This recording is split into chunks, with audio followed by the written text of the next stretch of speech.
Là, il y a la sorcellerie dans le corps. Le djinn se trouve aussi dans le corps aussi.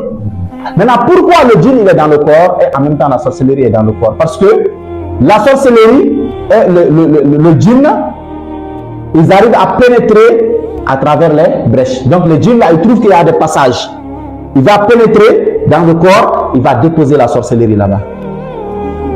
Maintenant, quand il dépose la sorcellerie dans le corps, il va protéger la sorcellerie. Il protège la sorcellerie.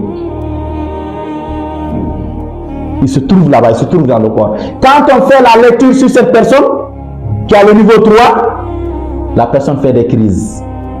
Pourquoi elle fait des crises? Parce que le djinn est dans le corps. Le Coran là, ça brûle le djinn. Quand on dit le Coran, ça brûle le djinn, c'est pas comme le feu, ça va le brûler. Non, non, non. Parce que beaucoup de gens disent, mais le Coran, les djinns, ils ont été créés du feu, mais comment ils peuvent brûler comme ça, le Coran peut le brûler? Non. C'est pas comme c'est le feu qui va le brûler comme ça, non, non. Quand on dit le Coran, ça brûle le djinn, ça diminue le volume du djinn. Ça veut dire que si le djinn était comme ça, plus tu lis le Coran, il se rétrécit, il se rétrécit, il se rétrécit, il se rétrécit. Tu lis, il se rétrécit, tu lis, il se rétrécit jusqu'à ce qu'il meure. C'est pour ça qu'on dit le Coran, ça brûle le djinn.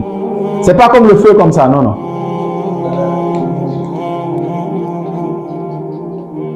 Maintenant, puisque le djinn est dans le corps, la sorcellerie est dans le corps, quand tu lis le Coran, ça va brûler le djinn. Maintenant, ça brûle le djinn va crier.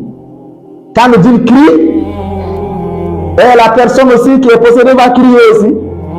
Parce que le djinn est dans le corps de la personne. Puisque le djinn crie, toi aussi tu vas crier. Tu vas crier parce que le djinn crie, le djinn il est en toi. C'est pour ça qu'on dit que ce sont des esprits. N'est-ce pas? Ce sont des esprits. Maintenant, l'esprit qui est en toi, il vient. C'est le djinn qui est l'esprit, n'est-ce pas? Quand il vient, il te possède.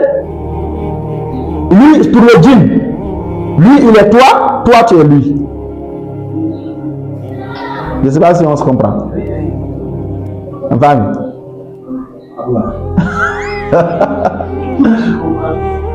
Si le djinn, il te possède. Il te possède. Pour le djinn, lui et toi, vous ne faites qu'un.